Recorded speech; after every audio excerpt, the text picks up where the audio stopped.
बिस्मिल्लाहिर्रहमानिर्रहीम। अस्सलाम वालेकुम। किचन विद पाक हॉल में हम आपको खुश आमदीद कहते हैं। तो कैसे हैं आप सब? मैं आप सबकी दुआ से अल्लाह ताला की फजलो करम से खैर खैरियत से हूँ।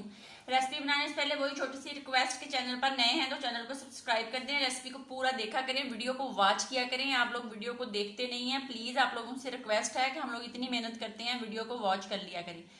तो चैनल को विजिट किया करें और वीडियो को देखा करें, लाइक किया करें, शेयर किया करें। तो आज मैं बना रही हूँ, बच्चे कह रहे थे हमने चॉकलेट वाला मिल्क शेक पीना है, तो उनके लिए हम मिल्क शेक बना रहे हैं, कंडेंस मिल्क वाला।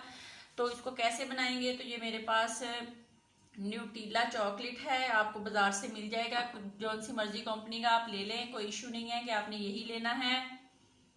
और यहाँ पे मेरे पास कंडेंस मिल्क है। अगर आपके पास कंडेंस मिल्क नहीं है तो आप चीनी का भी इस्तेमाल कर सकते हैं। मैंने चीनी का इस्तेमाल नहीं करना, मैंने कंडेंस मिल्क डालना है। ये मेरे पास 1 किलो के करीब दूध है और ये बर्फ़ है और ये जूस वाला जग है। तो इसके अंदर हम सबसे पहले जो जो चीज़ें डालते जाएंगे आपको दिखाते जाएंगे। सबसे पहले हम अपना दूध डालते हैं। बिस्मिल्लाहिर्रहमानिर्रहीम।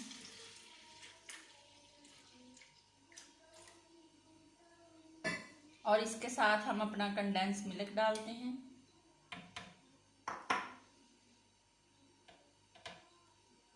आप 4 चम्मच डाल दें। हम न्यूट्रेला चॉकलेट जो है वो डालते हैं, इसके भी मैं 4 चम्मच ही डालूंगी। तो बंद करते हैं और इसको हम अच्छे से पीस लेते हैं, बीट कर लेते हैं, फिर मिलते हैं आपसे। अब हम अपने जो ग्लास हैं उनको डेकोरेट कर लेते हैं। चॉकलेट से कर लें, कंडेंस मिल्क से कर लें, जैसे आपका दिल करता है वैसे कर लें, कोई इशू नहीं है। अगर करने हैं तो कर लें, नहीं करने ना करें। अगर आपके पास कंडेंस मिल्क नहीं है तो आप थोड़ी सी चीनी डाल लें और बाकी आइसक्रीम वगैरह डाल दें, तो उससे भी उनका बहुत मज़े का फ्लेवर आता है। बस चम्मच की मदद से इनके अंदर थोड़ी थोड़ी ना चॉकलेट लगा दें, तो इससे ये डेकोरेशन आ जाएगी इसके अंदर। तो थोड़ा थोड़ा मैं कंडेंस मिल्क भी लगाऊंगी ग्लासों के अंदर। ये देख लें इस तरह। तो ये देख लें ये कितने मज़े की ग्लास की डेकोरेशन हुई है। इस तरह मैं सारे कर लूँगी। ग्लास डेकोरेट हो गए हैं अच्छे से। ये 4 ग्लास इसलिए हैं, हुरैन और ज़ैनब और बिलाल और मीरब। अब मैं उसके अंदर बर्फ़ डाल देती हूँ। तो ये देख लें शेक हमारा बन गया। अब हम गिलासों में डाल लेते हैं। बिस्मिल्लाहिर्रहमानिर्रहीम।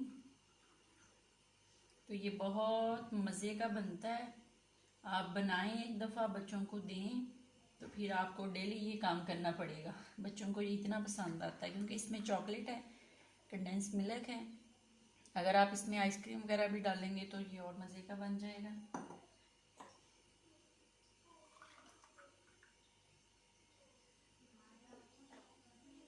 ऐसे डाल लें सारे ग्लास।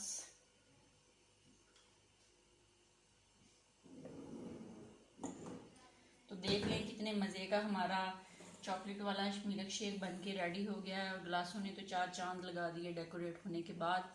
तो पिए, अपना बहुत ज़्यादा ख्याल रखें, खुश रहें, दुआओं में याद रखा करें। ज़िंदगी रही तो फिर मुलाकात होगी, ज़िंदगी के साथ ही है। सांस का एक पल का भरोसा नहीं है कि आज मैं आपसे बात कर रही हूँ, शायद कल मैं आप लोगों में से ना हूँ। तो इसके साथ अपना बहुत ज़्यादा ख्याल रखा करें, खुश रहा करें, ज़िंदगी को एंजॉय करें। बेशक वो खुशी में है या गम में है, खुशी और गम देने वाले अल्लाह ताला की ज़ात है। वो जिस हाल में रखते हैं बेहतर रखते हैं, वो हमसे बेहतर जानते हैं। इसी के साथ इजाज़त दें। अल्लाह हाफिज़।